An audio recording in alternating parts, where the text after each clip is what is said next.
નમસ્કાર મિત્રો, મકર રાશિ માટે તે આ વર્ષનું ફળ.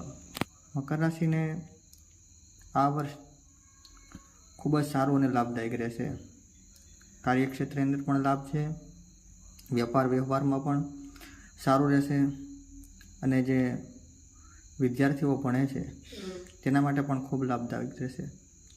ખાસ કરીને આરોગ્યનું ધ્યાન રાખવું, પારિવારિક અને પોતાના આરોગ્યનું ખાસ ધ્યાન રાખવું. ખરાબ સંગતિ, ખરાબ મિત્રતા અથવા કોઈ પણ પ્રકારે ખરાબ આદત ન પડે તેનું ખાસ ધ્યાન રાખવું. ધનનો ખોટો વ્યય છે તે ટાળવો.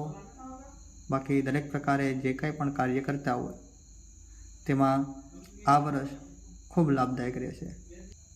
ભગવાન શિવ અને હનુમાનજી મહારાજની પૂજા સારા પ્રકારનો લાભ આપનાર છે. ધર્માદિક કાર્યોથી મળશે. નમસ્કાર.